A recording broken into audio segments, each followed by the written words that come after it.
महानता आखिर होती क्या है? क्या ये सिर्फ इतिहास की बड़ी बड़ी घटनाओं में ही नजर आती है? चलिए आज एक लेखक की नजरों से देखते हैं। उनकी यादों के जरिए 3 बड़े नेताओं से मिलते हैं और समझने की कोशिश करते हैं महानता का एक बिल्कुल अलग, एक बहुत ही मानवीय मतलब। तो हमारा सफर कुछ ऐसा रहेगा। सबसे पहले हम भीष्म साहनी के साथ महात्मा गांधी से मिलेंगे, उनकी सेवा और सादगी को करीब से जानेंगे। फिर जवाहरलाल नेहरू की शालीनता और समझ की गहराई देखेंगे। इसके बाद यासर अराफात का वो मेहमान नवाजी का अंदाज देखेंगे जो हैरान कर देता है। और आखिर में इन सब को जोड़कर समझेंगे कि इन किस्सों से महानता के बारे में क्या पता चलता है। तो शुरुआत करते हैं उस शख्स से जिनकी यादों के सफर पर हम चलने वाले हैं। ये हैं मशहूर लेखक भीष्म साहनी। भीष्म साहनी महज एक लेखक नहीं थे, वो एक ऐसे इंसान थे जिन्होंने इतिहास को अपनी आंखों के सामने बदलते देखा। उनके मशहूर नॉवेल तमस के लिए उन्हें साहित्य अकादमी पुरस्कार भी मिला था। और यही बात उनका जिंदगी का तजुर्बा ही उनके लिखे को, उनके देखे हुए को बहुत खास बना देता है। चलिए अब चलते हैं पहली मुलाकात की तरफ। साल था 1938, जगह थी सेवाग्राम आश्रम। और वहां एक नौजवान भीष्म साहनी अपनी आंखों से देख रहे थे कि महात्मा गांधी के सिद्धांत असल जिंदगी में कैसे दिखते हैं। गांधी जी का दिन एकदम अनुशासन से बंधा हुआ था और उस अनुशासन के केंद्र में थी सेवा। सुबह 7 बजे टहलने निकलना और उस वॉक में कोई भी शामिल हो सकता था। चलते चलते बातें करना और फिर रोज की तरह टहलने के बाद एक बीमार मरीज का हालचाल लेने जाना, ये उनका रोज का नियम था। लेकिन उनकी करुणा की असली गहराई वो एक दिन अचानक सामने आई। एक दोपहर एक गांव के लड़के की घबराई हुई चीख गूंजी, बापू को बुलाओ, मैं मर जाऊंगा। गांधी जी उस वक्त एक जरूरी मीटिंग से निकल रहे थे। अब सोचिए ऐसी हालत में किसी का भी रिएक्शन क्या होता? शायद गुस्सा। पर गांधी जी का रिएक्शन बिल्कुल अलग था। उन्होंने लड़के के फूले पेट को देखा और बड़े ही हल्के फुल्के मजाकिया अंदाज में डांटा, अरे ईक पीता रहा है, इतनी ज्यादा पी गया, पागल है क्या? और यही तो सबसे बड़ी बात है। गांधी जी के लिए उस लड़के की तकलीफ से बढ़कर कोई मीटिंग नहीं थी।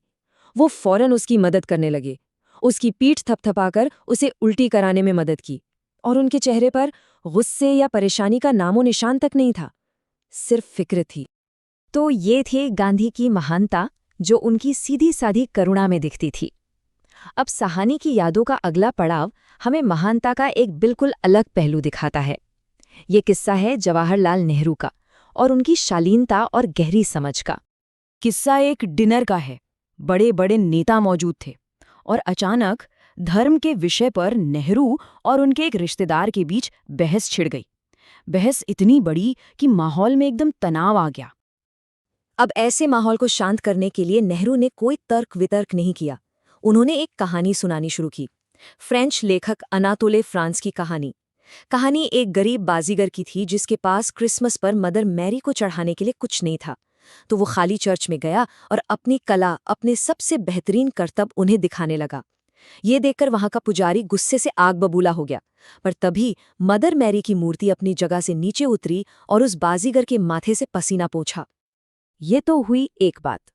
अगली सुबह नौजवान भीष्म साहनी ने एक थोड़ी बचकानी शरारत करने की सोची। उन्होंने सुबह का अखबार उठाया और उसे लेकर बैठ गए, बस ये देखने के लिए कि नेहरू जी उनसे अखबार मांगते हैं या नहीं। नेहरू नाराज नहीं हुए, बल्कि उन्होंने इतनी विनम्रता से बात की कि साहनी लिखते हैं कि वो शर्म से गड़ गए। नेहरू ने बस इतना पूछा, अगर आपने पढ़ लिया हो तो क्या मैं एक नज़र देख सकता हूँ? सानी को उस पल जो महसूस हुआ उसे बताने के लिए हिंदी का एक मुहावरा बिल्कुल सटीक बैठता है, पानी पानी हो जाना। वो पूरी तरह से शर्मिंदा हो गए थे। अब कई साल बीत गए। भीष्म साहनी अब एक परिपक्व लेखक हैं और उनकी मुलाकात होती है एक तीसरे बड़े नेता से, यासिर अराफात से।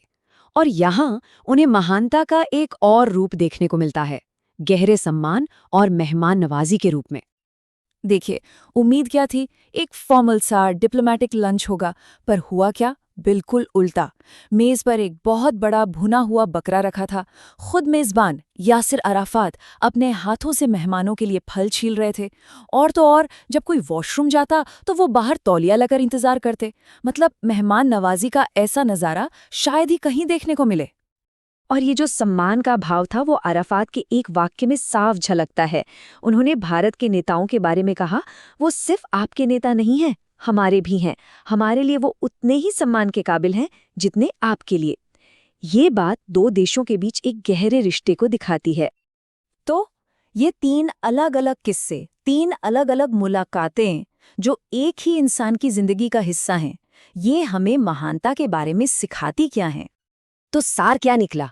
साहनी की यादें यही बताती हैं कि असली महानता किसी पद या ताकत में नहीं होती, वो तो इंसानी उसूलों में होती है, जो किसी के काम में, व्यवहार में लगातार दिखती है, जैसे गांधी की करुणा, नेहरू की शालीनता और अराफात का सम्मान। तो आखिर में एक सवाल बचता है, क्या सच्ची महानता इंसानियत को अमल में लाने का ही दूसरा नाम है?